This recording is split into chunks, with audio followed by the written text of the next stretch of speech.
On the day he called her poor, there were $19,847,000 in her account. But he didn't know that, and she wasn't going to tell him. When Catherine was 18, she already had everything and nothing. Her parents once lived in a small village between fields and low hills. In the evenings, the air smelled of wet earth, smoke from campfires, and fresh bread her mother pulled from the oven. Her father carried Catherine on his shoulders along the dusty road, and she felt taller than every adult around her, as if the world belonged to her. Her mother laughed loudly, so loudly that neighbors smiled even on difficult days. They didn't own much, but they had something more important. They had we, and in that we, there was warmth. Then came the city, then business, then risk, then money. A lot of money. At first it felt like a miracle, new deals, new opportunities, the feeling that everything was finally possible. But money brought something else, fear. In restaurants, her parents no longer talked about their day. They talked about contracts, debts, competitors. Her father became impatient. Her mother became bitter. "Do you remember how we lived before money?" her mother would sometimes whisper. "Back then, we were real." Her father would answer sharply, "We were poor. Do you want to go back?" Their arguments started quietly, then loudly, then every day. The house grew bigger, but love grew smaller. Every room felt empty, as if the walls themselves were expanding just to give them space to drift apart. Catherine tried to hold them together. She made tea, told silly stories, sat between them at the table. Sometimes it worked for a few minutes. Then the phone would ring. Numbers returned. Voices rose again. And one night everything ended. A wet highway, a sharp turn, a phone call that split life into before and after. 18 years old, a huge house, millions in accounts, and absolute silence. That night, Catherine sat on the floor in her parents' bedroom and made a promise. "My family will never be destroyed by money." The next morning she went to the bank. A lawyer spoke about investments. A manager spoke about capital. Catherine heard only one thought: money is fire. Hold it too close, and it burns. She placed almost $20 million into a sealed investment account, locked it away, hid it. She kept only a modest income, enough to live simply. Then she left the city. In the new village, she became simply Catherine. No last name, no past, no millions. She found work in a small library. It felt peaceful. Wooden shelves, soft lamps, the smell of old pages. The elderly librarian, Mrs. Evelyn, watched her kindly. "You can start over here," she said gently.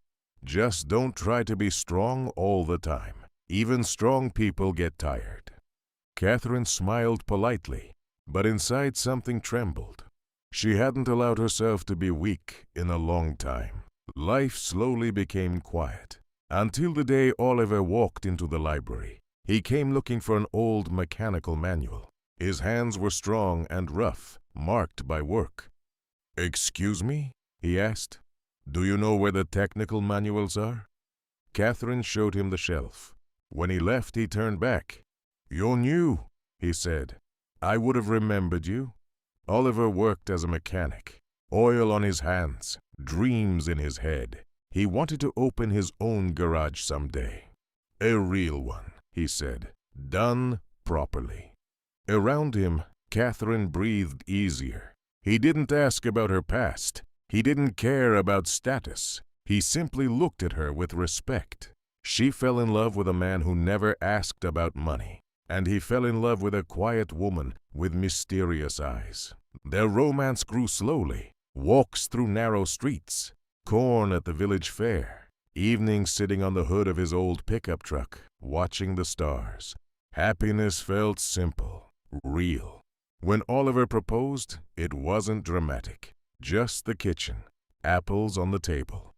"I'm not rich," he said softly, "but I know how to keep my word, and I want to wake up next to you for the rest of my life." Catherine said yes. Their wedding was small, a wooden arch, a few friends, wind and sunset, exactly the kind of happiness Catherine believed in. The first years were peaceful. Morning coffee, shared plans, dreams about a small house and children. Oliver worked hard. Catherine helped however she could. She believed she had finally found the life her parents had once had. But slowly something changed. At first, Oliver stayed late. Then his phone started lying face down. Then messages appeared that he quickly hid. One evening, Catherine found a receipt from an expensive city restaurant in his jacket pocket. Fear slowly spread inside her. Not fear of betrayal. Fear that history was repeating itself. That money would enter their house. And love would leave. The most dangerous thought came to her at night. If I told him the truth about the money, would he stay? Catherine hated that thought, because love should never be bought. One cold evening, Oliver came home early. He sat across from her at the kitchen table. His hands trembled. I met someone else, he said.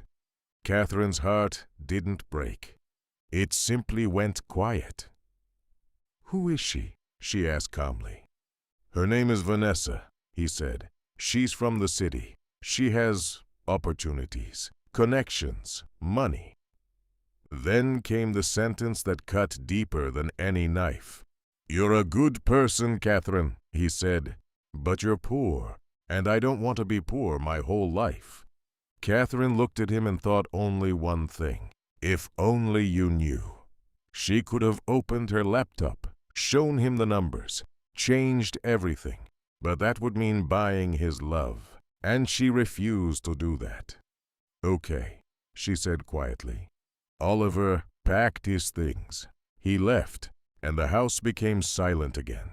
Vanessa loved appearances, restaurants, photos, luxury, but she didn't love reality.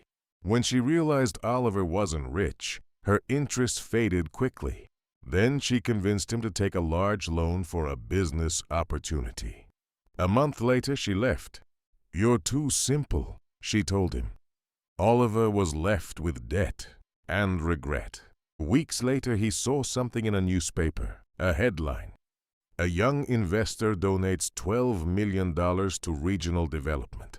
Under it, Catherine's photo. Oliver's hands went numb. He reread the article again and again. Investments, millions, private fund. His mind raced. She knew. She could have helped. She never told me. For the first time he saw the truth. He hadn't been poor. He had been greedy. He drove back to the village, knocked on her door. Catherine opened it calmly. You knew, Oliver whispered. Why didn't you tell me? She looked at him quietly before answering. Because I wanted to know if someone would stay with me, even if I had nothing. Silence fell between them. I was wrong, Oliver said. Give me another chance. Catherine studied his face. Do you really love me? She asked softly. Or do you love the numbers you saw in the newspaper? Oliver had no answer. Did you love me when you believed I was poor? She continued. You left the moment you thought you could buy a better life. Oliver lowered his head. Please, he whispered. But Catherine shook her head gently. I believe you can become a better person, she said, but not beside me, because I don't want to be the woman someone chooses when the other option fails. Oliver's eyes filled with tears. But we were happy. Catherine smiled sadly. We were happy until you decided happiness was measured by someone else's cars and someone else's champagne. She stepped back and placed her hand on the door. You didn't lose me, Oliver, she said quietly. You lost your chance to be happy. The door closed. Oliver stood on the porch, truly poor now, not because he had no money, but because he had thrown away the one thing that mattered. Inside the house, Catherine leaned against the door and took a deep breath. For the first time in her life, she felt rich, not because of millions, but because she finally chose herself. And that was the beginning.